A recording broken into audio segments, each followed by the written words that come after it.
गुरुर्ब्रह्मा गुरुर्विष्णु गुरुर्देव महेश्वर गुरुरेव परं ब्रह्म तस्मै श्री गुरवे नमः।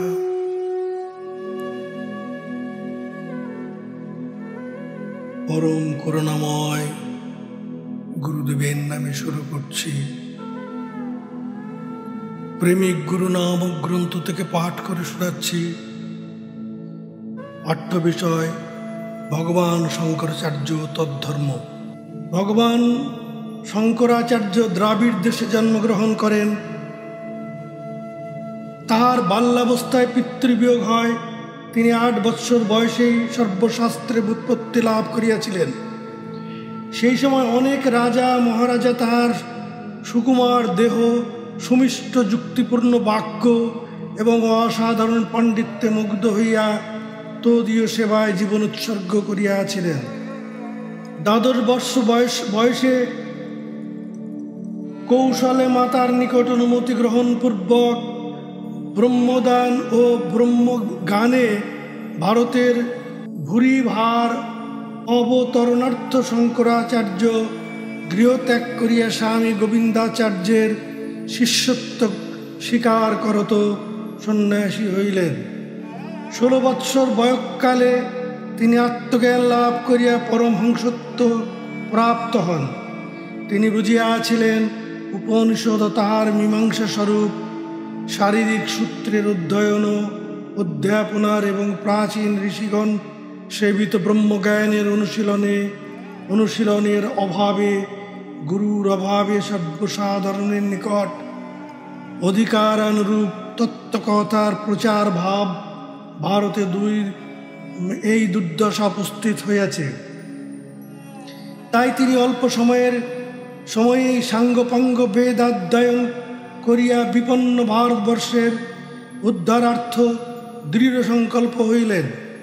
বহু আলোচনা, বহু সময় ও বহু আয়াসসাধ্য ব্রহ্মজ্ঞান প্রচার যে বিপুল বিঘ্ন বিপত্তি সংকুল, একজনের জীবিত কালের মধ্যে সুসম্পন্ন হওয়া সুকঠিন, তা বুঝিয়াই তিনি সংসারের মমতা কাটাইয়া একাকী সহস্র জনসাধ্য কঠোর পরিশ্রম করিতে লাগিলেন। বেদান্ত উপনিষদাদির ভাষ্য প্রণয়ন করিয়া শিষ্যবৃন্দকে শিক্ষা দিলেন।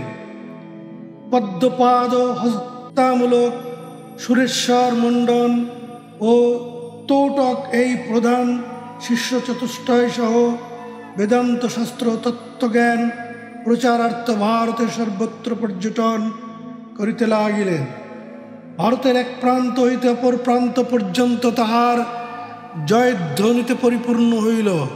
তিনি বিমুখ্য ব্যক্তিগণের জন্য সন্ন্যাস ও ব্রহ্মজ্ঞানের ব্যবস্থা করিলেন। সাধারণের জন্য সগুণ ব্রহ্ম উপাসনা, দুর্বল অধিকারীর জন্য বিষ্ণু শিব প্রভৃতি প্রতীক উপাসনা নির্ধারিত করিয়া দিলেন। চিত্তশুদ্ধির জন্য স্ব বর্ণাশ্রম উচিত নিষ্কাম কর্মের বিধি অনুমোদন করিলেন। তাই সর্বাধিকারী জনগণ তাহার প্রচারিত ধর্মের উদার গর্ভে স্থান লাভ করিয়া ধন্য হইয়া গেল। কাশ্মীরের সারদা পীঠে আরোহণ এবং সমগ্র ভারতের সর্বাধিকারী জনগণের গুরু হইবার সৌভাগ্য শঙ্করাচার্যের পরবর্তী কোনো প্রচারক লাভ করিতে পারেন নাই। তাই শঙ্করাচার্য জগৎগুরু নামে আখ্যাত হইয়াছিলেন। কলিতে সন্ন্যাস আশ্রমের বিধিমতো পুনঃপ্রচলন করিয়া ভারতে জ্ঞান প্রচারের পথ পরিষ্কার করিয়া শাস্ত্রীয় জ্ঞানকে অক্ষুণ্ণ প্রতিভাপন্ন রাখিবার সদুপায় দেখাইয়া দিয়া শিবস্বরূপ শঙ্করাচার্যদেব কেদারনাথ তীর্থে 32 বর্ষ বয়ঃকালক্রমে দেহত্যাগ করিয়াছিলেন। ভগবান শঙ্করাচার্য ধর্ম প্রচারের সুবিধার জন্য বেদোক্ত 4টি মহাবাক্য অবলম্বন করিয়া ভারতের চারিপ্রান্তে চারিটি বৃহৎ মঠ স্থাপন করিলেন। পদ্মপাদাচার্য প্রভৃতি 4 জন প্রধান শিষ্যকে আচার্য নিযুক্ত করিয়া প্রত্যেক মঠের সহস্ত ক্ষেত্র দেব দেবী তীর্থ বেদ ও মহাবাক্য নির্দিষ্ট করিয়া দিলেন। তাই সন্ন্যাসী মাত্রকেই নিজ নিজ মতানুসারে তাহার এক একটি গ্রহণ করিতে হয় এবং তদনুসারে পরিচয় দিতে হয়। যথা উত্তরে জ্যোতির্মঠ, যোশী মঠ, ক্ষেত্র বদ্রিকাশ্রম, দেবনারায়ণ দেবী পুণ্যাগরী, তীর্থ অলোকানন্দা, বেদ অতর্প এবং মহাবাক্য অয়মাত্মা ব্রহ্ম। দক্ষিণে শৃঙ্গগিরি বা সিংহেরি মঠ, ক্ষেত্র রামেশ্বর, দেব আদি বরাহ, দেবী কামাখ্যা, তীর্থ তুঙ্গভদ্রা, বেদ যজু এবং মহাবাক্য অহং ব্রহ্মস্মী। পূর্বে গোবর্ধন মঠ, ক্ষেত্র পুরী, দেব জগন্নাথ, দেবী বিমলা, তীর্থ মহাবোধি, মহোদধি, বেদ ঋক এবং মহাবাক্য প্রজ্ঞানং আনন্দং ব্রহ্ম। পশ্চিমে শারদা মঠ, ক্ষেত্র দ্বারকাদেব, সিদ্ধেশ্বর দেবী ভদ্রকালী, তীর্থ গঙ্গা গোমতী, বেদ শাম এবং মহাবাক্য তত্ত্বম অসি। এই চারিটি প্রধান মঠ ব্যতীত সন্ন্যাসী সম্প্রদায়ের প্রায় 1200 মঠ ভারতের নানা স্থানে স্থাপিত আছে। মঠের প্রধান 4 জন আচার্যের মধ্যে আবার বিশ্বরূপাচার্যের তীর্থ আশ্রমে এই 2টি শিষ্য, পদ্ম পদাচার্যের বন অরণ্য এই 2টি শিষ্য, তোটকাচার্যের গিরি পর্বত সাগর এই 3টি শিষ্য ও পৃথ্বীধরাচার্যের সরস্বতী ভারতীয় পুরী এই 3টি শিষ্য সমুদায়ে 10টি শিষ্য হইতে 10টি সম্প্রদায় হইয়াছে। এই 10 সন্ন্যাসীদিগকে আপন আপন সম্প্রদায় অনুসারে সাধনাতি করিতে হয়, সুতরাং তাহা নিরর্থক নহে। 10টি উপাধির তাৎপর্য আছে। তীর্থ ত্রিবেণী সঙ্গমে তীর্থে তত্ত্বমস্যাদি লক্ষণে স্নায়াত্ম তত্ত্বার্থ ভাবেন তীর্থ নামাস উচ্যতে। তত্ত্বমসি প্রভৃতি লক্ষণযুক্ত ত্রিবেণী সঙ্গম তীর্থে যিনি স্নান করেন তার নাম তীর্থ। আশ্রম আশ্রম গ্রহণে প্রৌর আশা পাশ বিবর্জিত যাতায়াত বিনির্মুক্ত এষু আশ্রম উচ্যতে। যিনি আশ্রম গ্রহণে সুনিপুণ ও নিষ্কাম হইয়া জন্ম মৃত্যু বিনির্মুক্ত হইয়াছেন তাহার নাম আশ্রম। বন সুরম্যে নির্জনে স্থানে বনে ভাষণং করতি য আশা পাশ বিনির্মুক্ত বন নাম উচ্যতে। যিনি বাসনা বিবর্জিত হইয়া সুরম্য নির্জন স্থান স্বরূপ বনে বাস করিয়া থাকেন তাহার নাম বন। অরণ্য অরণ্যে স্থিত নিত্যানন্দে নন্দনে বনে তক্তা সর্বম ইদং বিশ্বমরণ্যং পরিকীর্ততে। বিশ্বম অরণ্যং পরিকীর্ততে। যিনি অরণ্য ব্রতাবলম্বনী হইয়া সমস্ত সংসার ত্যাগ করিয়া আনন্দপ্রদ অরণ্যে চিরদিন বাস করেন তাহার নাম অরণ্য। গিরি বাসগিরি বনে নিত্যং গীতাধ্যায়ত তৎপর গম্ভীরাচল বুদ্ধিশ্চ গিরি নামাস উচ্যতে। গিরিকাননে যাহার নিত্যবাস, গীতাধ্যয়নে যিনি তৎপর, যিনি গম্ভীর ও সুস্থির তাহার নাম গিরি। পর্বত বসন পর্বত মূলেষু প্রৌরং জ্ঞানং বিবর্তিজ সারাসারং বীজানাতি পর্বতঃ পরিকীর্ততে। যিনি পর্বতমূলে বাস করত প্রৌঢ় জ্ঞান পোষণ করেন এবং যিনি সার এবং অসার উভয়কেই জানেন তাহার নাম পর্বত। সাগর তত্ত্বসাগর গম্ভীর জ্ঞান রত্ন পরিগ্রহ মর্যাদাং নৈব লঙ্ঘেত সাগর পরিকীর্ততে। তত্ত্ব বিষয়ে যিনি সাগর তুল্য গম্ভীর জ্ঞান রত্ন যাহাকে আশ্রয় করিয়া থাকে ও যিনি মর্যাদা লঙ্ঘন করেন না তাহার নাম সাগর। সরস্বতী স্বরজ্ঞানরত নিত্যং স্বরবাদী কবিশ্বর সংসার সাগর রাস রসা অন্তসৌ হি সরস্বতী। যিনি সদা স্বরজ্ঞানে রত স্বরবাদী কবি শ্রেষ্ঠ এবং যিনি সংসার সাগর সংসরণের বিনাশক, তাহার নাম সরস্বতী। ভারতী বিদ্যাবরণে সম্পূর্ণ সর্বং ভারং পরিত্যাজ্যন দুঃখ ভারং ন জানাতি ভারতী পরিকীর্ততে। অর্থাৎ যিনি বিদ্যাবরণে পরিপূর্ণ হইয়া সকল ভার পরিত্যাগ করেন, দুঃখ ভার অনুভব করেন না, তাহার নাম ভারতী। পুরী জ্ঞানতত্ত্বেন সম্পূর্ণ পূর্ণতত্ত্বপদে স্থিত পরব্রহ্মরত নিত্যং পুরী নামস উচ্যতে। যিনি তত্ত্বজ্ঞানে পরিপূর্ণ হইয়া পূর্ণ তত্ত্বপদে অবস্থিতি এবং সতত পরব্রহ্মে অনুরক্ত, তাহার নাম পুরী। আজ তীর্থে তীর্থে বনে জঙ্গলে পাহাড়ে পর্বতে গ্রামে নগরে এবং ইউরোপ আমেরিকায় যে গৈরিকধারী সন্ন্যাসী দেখিতেছ, তাহারা সকলেই ভগবান শঙ্করাচার্যের অপার মহিমা বিঘোষিত করিতেছেন এবং তাহার অমানুষিক কীর্তির পরিচয় দিতেছেন।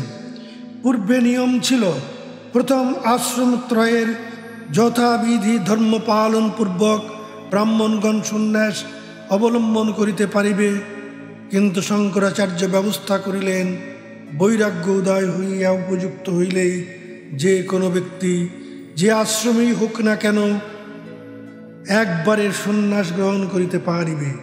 তাই তাহার মতে উদার গর্ভে সকলেই আশ্রয় লাভ করিয়া তো দিয়ে মহত্ব ঘোষিত করিতেন। এই সন্ন্যাসীগণ প্রধানত দুইটি শ্রেণীতে বিভক্ত, এক দণ্ডিস্বামী, দ্বিতীয় পরমহংস। প্রথম অবস্থায় দণ্ডিস্বামী হইয়া ব্রহ্মজ্ঞান আলোচনা করিবেন, পরে ব্রহ্মস্বরূপ উপলব্ধি হইলে পরমহংস হইয়া লোকশিক্ষা, শাস্ত্র ব্যাখ্যা এবং জগৎ হিতে নিযুক্ত হইবেন। এই সন্ন্যাসীগণ হিন্দু সমাজে সর্বসম সম্প্রদায়ের গুরু। কেননা যে বেদান্ত ও পুরাণের মতানুসারে হিন্দু সমাজ পরিচালিত হইতেছে, তাহা ভগবান বেদব্যাসের রচিত ও ব্যাখ্যাত। সুতরাং ব্যাসদেবের সর্বসম্মত হিন্দু সমাজের গুরু তাহারই সন্তান ও শিষ্য শুকদেবাচার্য, শুকদেবের শিষ্য গৌর পদাচার্য, গৌরপদের শিষ্য গোবিন্দ পদাচার্য, গোবিন্দ পদাচার্যের শিষ্য শঙ্করাচার্য এবং শঙ্করের শিষ্য উপশিষ্য বর্তমান সন্ন্যাসী সম্প্রদায়। সুতরাং সন্ন্যাসীগণই হিন্দু সমাজের গুরু। আবার এই সন্ন্যাসী সম্প্রদায়ভুক্ত কোনো কোনো মহাত্মা হইতে ভারতের আধুনিক যাবতীয় সম্প্রদায় গঠিত হইয়াছে। আধুনিক সম্প্রদায়ের শ্রেষ্ঠ ব্যক্তিগণ আপন আপন সম্প্রদায়ের আচার্য হন, কিন্তু সন্ন্যাসীগণ সর্ব সম্প্রদায়ভুক্ত জনগণের আচার্যরূপে সেবিত পূজিত হইয়া আসিতেছেন। বর্তমানে তৈলঙ্গ স্বামী, ভাস্করানন্দ স্বামী, বিশ্বনাথ বিশুদ্ধানন্দ স্বামী, রামকৃষ্ণ পরমহংস প্রভৃতি সন্ন্যাসী মহাপুরুষগণ অপেক্ষা কোনো সম্প্রদায়ভুক্ত ব্যক্তি সাধারণের হৃদয়ে এমন শ্রদ্ধা ভক্তি আকর্ষণ করিতে সমর্থ হইয়াছেন।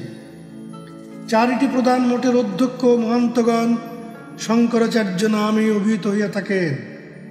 প্রকৃত সন্ন্যাস স্ত্রী পুত্রাদি আশ্রিত পরিবার বর্গকে পরিত্যাগপূর্বক গৃহ হইতে পলায়ন করার নাম সন্ন্যাস নয়। গৈরিক বসন পরিধান, দণ্ড কমণ্ডল ধারণ ও মস্তক মণ্ডন করিলেই সন্ন্যাসী হওয়া যায় না। মহাত্মা কবির বলিয়াছেন, मूड मुड़ाए जटा राखे मस्त फिरे जैसा भैसा खलरी ऊपर खाके लगाए मन जैसा तो तैसा। अर्थात मस्तक बंडन करिलेई बाकी हইবে, जटा राखिलेई बाकी हইবে, আর গাত্র পরিভস্য লেপন করিলেই বাকি হইবে। মনোজয়পূর্বক তত্ত্বজ্ঞান লাভ করিতে না পারিলে এই সকল বেশভূষা কি কার্যকর কারক? যাহার আত্মানুভূতি নাই, মন স্থিরতা নাই, ভাগবত ভক্তিরসের উচ্ছ্বাস নাই, সে রঙিন বসন পরিয়া কৌপীর ও কমণ্ডলু ধারণ পূর্বক জটা জুটো বাড়াইয়া ভস্মরা মাখিয়া বসিয়া থাকিলে কি হইবে? সেরূপ সন্ন্যাসী যাত্রা সম্প্রদায়ে দৃষ্ট হইয়া থাকে। আবার সকল ফলাহারে, জলাহারে, স্বল্পাহারে, বনাহারে মুক্তিভাগী সন্ন্যাসী হওয়া যায় না। তাহা হইলে পশু পক্ষী জলচর ও পণ্যগণ মুক্তি লাভ করিতে পারিত। যথা বায়ু পর্ণ কণা তোয় ব্রতিন মোক্ষভাগিনঃ সন্তি চেত পন্নাগা মুক্তা পশু পক্ষী জলচরা। মহানির্বাণ তন্ত্র। তবে সন্ন্যাস কি? সং অর্থাৎ সম্যক প্রকারে, যোগ ন্যাস অর্থাৎ ত্যাগ, অর্থাৎ সম্পূর্ণরূপে ত্যাগের নাম সন্ন্যাস। এই সন্ন্যাস তত্ত্ব অতি দুর্ভিক্ষ, সহজে বুঝিয়া উঠিতে পারা যায় না। কাম্যকর্ম ত্যাগের নাম সন্ন্যাস, ইহা সাধারণের মত। কারণ কাম্যকর্মের ফল আকাঙ্ক্ষা প্রযুক্ত, তাহা মুক্তির প্রতিবন্ধক। কাম্যকর্মের ফল কামনা পরিত্যাগ ও তৎসহ কাম্যকর্মের পরিবর্জন করার নাম সন্ন্যাস। সন্ন্যাসী কাম্যকর্মের অনুষ্ঠান ও ফলাশা আদৌ করিবেন না। কাম ক্রোধ আদি ত্যাগ যেমন একান্ত কর্তব্য, কেহ কেহ সমস্ত কর্মকেই সেইরূপ ত্যাগ করিতে পরামর্শ দিয়া থাকেন। আবার কেহ কেহ বলেন যজ্ঞ, দান ও তৎরূপ কর্ম কোনো কর্মই পরিত্যাগ করিতে নাই, কেননা এতদ্বারা চিত্ত পরিশুদ্ধ হয়। তত্ত্ব জিজ্ঞাসা অর্জুন ভগবান শ্রীকৃষ্ণকে কর্মানুষ্ঠান ত্যাগ ও কর্মফল ত্যাগ, এই দুই ত্যাগের তারতম্য জিজ্ঞাসা করিলে পর শ্রীকৃষ্ণ বলিয়াছিলেন, হে পার্থ, যজ্ঞাদি কর্মের অনুষ্ঠানকালে তৎকর্তৃত্বাভিমান স্বর্গাদির ফল কামনা ত্যাগই আমার মতে শ্রেষ্ঠ। কাম্যকর্ম বন্ধনের হেতু বলিয়া মুমুক্ষুগণ তাহা ত্যাগ করিবেন বটে, কিন্তু নির্দোষ নিত্যকর্ম কোনো মতেই ত্যায্য নহে। নিত্যকর্ম বেদবিহিত, পরমার্থ লাভের হেতু, ধর্ম সাধনের পরমানুকূল ও বশ্যত অনুষ্ঠেয়। না বুঝিয়া বা হঠকারিতাবশত যাহারা ইহা ত্যাগ করে, তাহারা তমগুণী কাপুরুষ ও জড়। অতএব কাম্যানাং কর্মনাং ন্যাসং সন্ন্যাসং কবয় বিদু। শ্রীমদ্ ভাগবত গীতা। অর্থাৎ কাম্যকর্মের ত্যাগকেই পণ্ডিতগণ সন্ন্যাস বলিয়া থাকেন। দেহ সত্ত্বে মনুষ্য সকল কর্ম কোনো মতেই পরিত্যাগ করিতে সমর্থ হয় না। যিনি কর্ম সকল অনুষ্ঠান করিয়াও কর্মফল ত্যাগ করিয়া থাকেন, তিনি যথার্থ সন্ন্যাসী। অনিষ্ট ইষ্ট মিশ্র অর্থাৎ পাপ পুণ্যরূপ কর্মফল রাশি অত্যাগীকে দেহান্তে আশ্রয় করিয়া থাকে, কিন্তু সন্ন্যাসী দিগকে ইহা কদাচ স্পর্শ করিতে পারে না। সাত্ত্বিক রাজস তামস ভেদে ত্যাগ ত্রিবিধ। ফলেচ্ছা পরিত্যাগ করিয়া কর্মের অনুষ্ঠান করা সাত্ত্বিক ত্যাগ। ফল কামনা সত্ত্বে যে কর্মের ত্যাগ তাহা রাজস, এবং ফলেচ্ছা সহ কর্ম অনুষ্ঠান ত্যাগের নাম তামস ত্যাগ।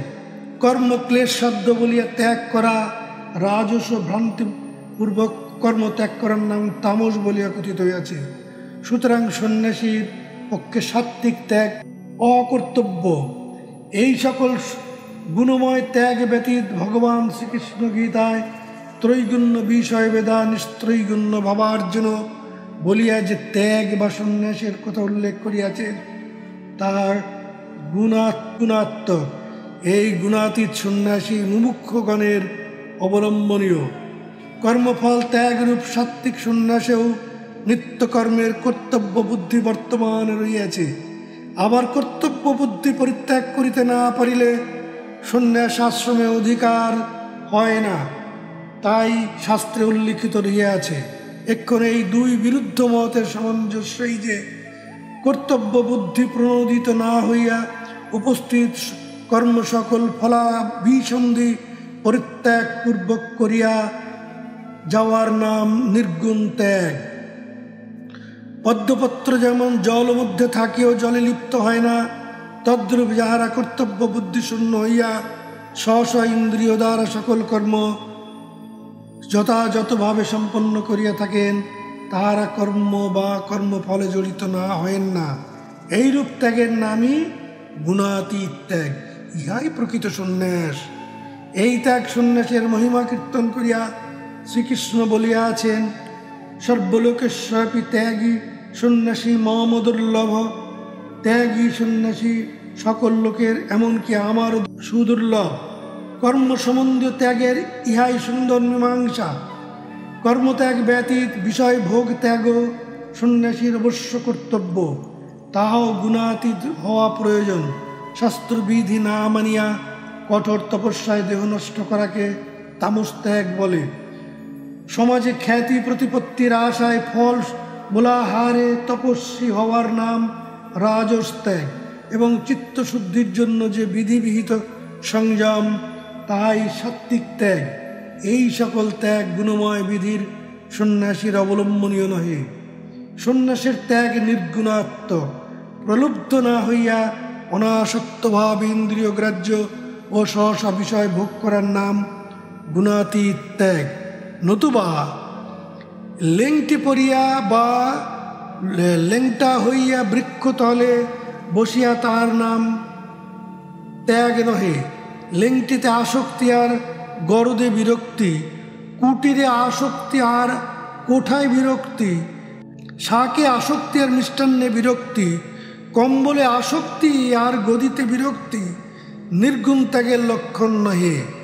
আসক্ত বা বিরক্ত বা পরিত্যাগপূর্বক সহসা ইন্দ্রিয় দ্বারা যথাযোগ্য বিষয় ভোগ করাকে গুণাতীত ত্যাগ বলে। এইরূপ নির্গুণ ত্যাগী প্রকৃত সন্ন্যাসী। যথা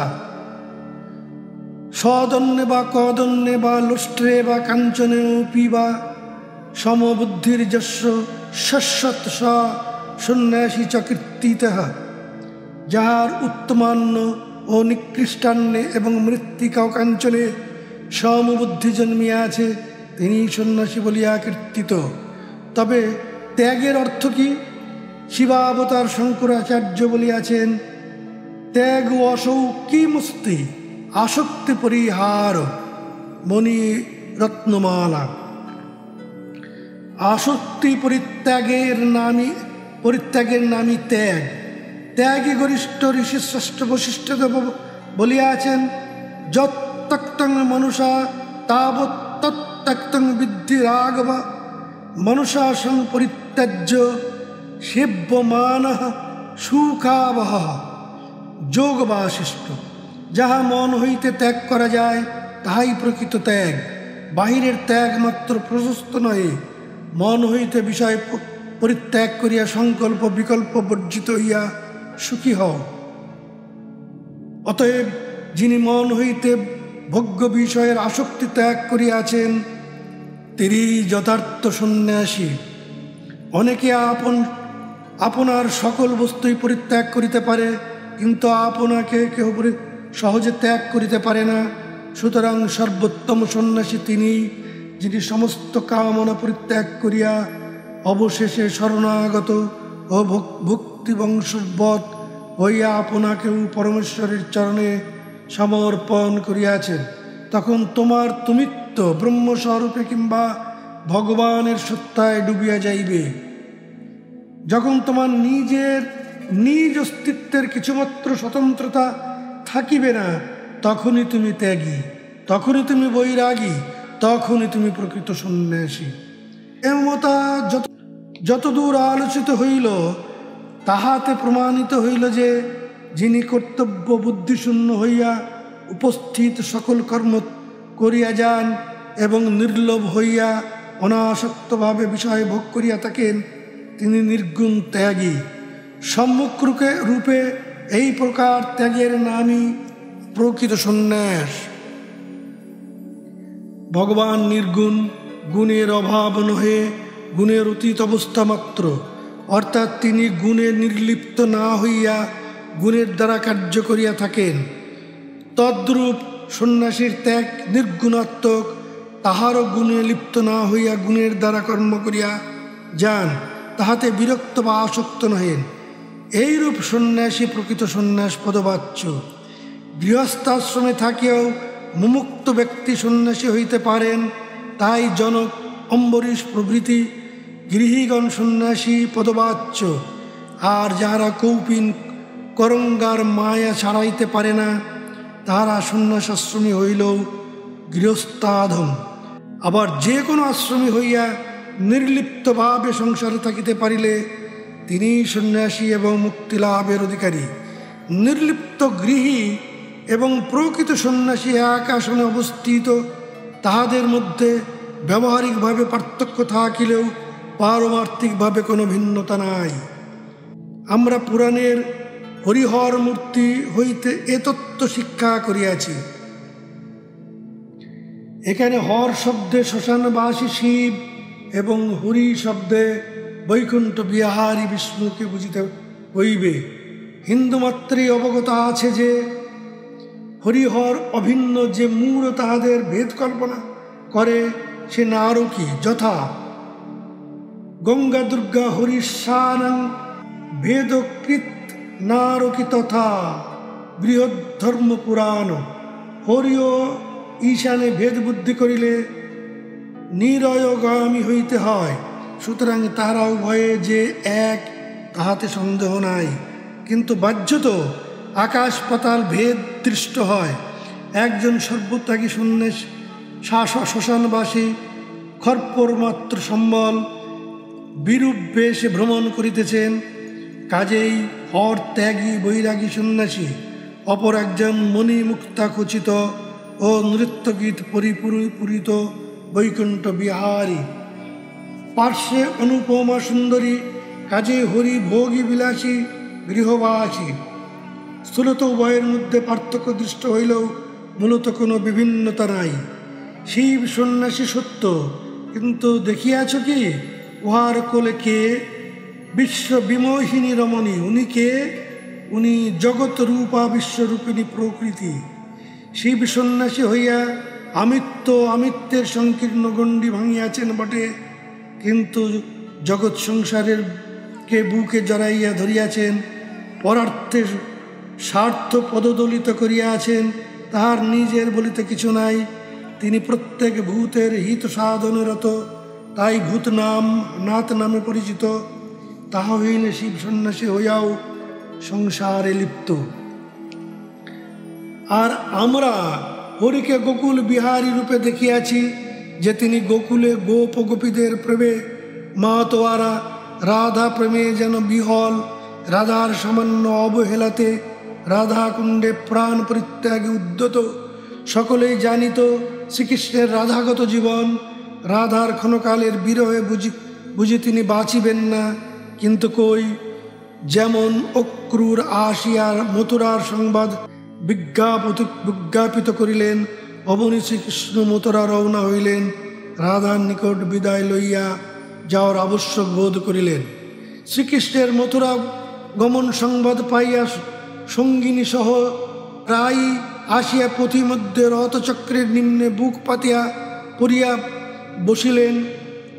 আমাদের হৃদয় রথচক্রে নিষ্পেষিত করিয়া মথুরা আগমন কর। শ্রীকৃষ্ণ সেই প্রেমোন্মাদিনী গোপরমণির মর্মভেদী কাতরতায় ভ্রুক্ষেপ না করিয়া মথুরা চলিয়া গেলেন। রাম অবতারে প্রতি প্রাণা জনকীকে বিনা অপরাধে কেবল রাজার কর্তব্যে বনে দিয়াছিলেন। তা হইলেই তিনি যত কেন স্ত্রী পুত্র বিষয় বিভবের মধ্যে থাকুন না কেন, কখনো স্ত্রী পুত্রের আঁচল ধরিয়া কর্তব্যে অবহেলা করেন নাই। আত্মসুখে অন্ধ হইয়া তিনি জীবের দুঃখ বিস্মৃত হন নাই। আত্মস্বার্থে পরার্থ পদদলিত করেন নাই। আপন হিত করিতে জগতের হিত ভুলিয়া যান নাই। কাজেই হরি গৃহী হইলেও নির্লিপ্ত, তবেই হর সন্ন্যাসী হয়েও নির্লিপ্ত, আর হরি গৃহী হইয়াও নির্লিপ্ত। আবার লিপ্ত সন্ন্যাসী ও নির্লিপ্ত গৃহী একই কথা। সুতরাং হরিহর অভেদ। একদিকে আবার গৃহীর আদর্শ হরি এবং সন্ন্যাসীর আদর্শ হর। অতএব যে গৃহী হরির আদর্শে জীবন গঠন করিয়াছেন এবং যে সন্ন্যাসী হরের আদর্শে জীবন গঠন করিয়াছেন, তাহারা উভয়ই সমান। তাহাদিগের মধ্যে বিভিন্নতা নাই। বরং হরির আদর্শে গঠিত জীবন। গৃহস্থ যে সন্ন্যাসী হরের আদর্শে এখনো জীবন গঠিতে পারেন নাই, তাহার অপেক্ষা শ্রেষ্ঠ। আর হরের আদর্শে গঠিত জীবন সন্ন্যাসী সর্বপ্রকার গৃহস্থ অপেক্ষা শ্রেষ্ঠ, এ কথা বলাই বাহুল্য। তাই সেকালের ব্রাহ্মণ ও ক্ষত্রিয়গণ ব্রহ্মবিদ্যায় সমান পারদর্শী হইয়াও বিলাসী রাজাগণ ত্যাগী ব্রাহ্মণগণের নিকট জোর হস্ত ছিলেন। তাই জনক রাজা অনেক ব্রাহ্মণের শিক্ষাদাতা গুরু হইয়াও তাহাদিগের নিকট শিষ্যের ন্যায় অবস্থান করিতেন। আর হরিহর অভিন্নতা হইয়াও সন্ন্যাসী হরি জগৎগুরু পদবাচ্য হইয়াছিলেন। অতএব গৃহস্থ কিংবা সন্ন্যাসী হউন, যিনি আত্মাস্বরূপে অবস্থান করত, নির্লিপ্তভাবে কর্মানুষ্ঠানে এবং অনাসক্তভাবে বিষয় ভোগ করিয়াও জগতের হিতানুষ্ঠান জীবন উৎসর্গ করিয়া আছেন, তিনি শ্রেষ্ঠ। এই প্রকার গৃহস্থ সন্ন্যাসীতে কোনো পার্থক্য নাই। তাই গৃহী ব্যাসদেব এবং সন্ন্যাসী শঙ্করাচার্য একই আসন প্রাপ্ত হইয়াছেন। সুতরাং অসনে কিংবা বসনে, সংযমে কিংবা স্বেচ্ছাচারে, কৌপিনে কিংবা কন্থায়, দণ্ড কিংবা কমণ্ডলুতে, ছাই মাটি কিংবা ত্রিপুণ্ড তিলকে অথবা দেশে দেশে ভেসে বেড়াইলেই সন্ন্যাসী হওয়া যায় না।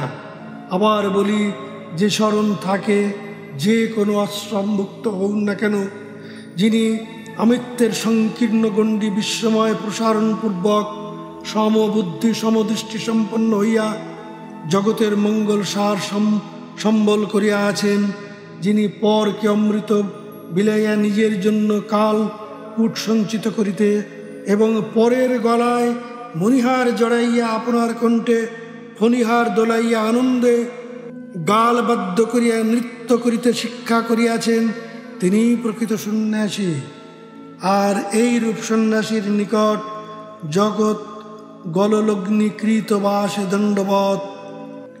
জয় গুরু, জয় গুরু, জয় যোগীরাজ, জয় যোগীরাজ।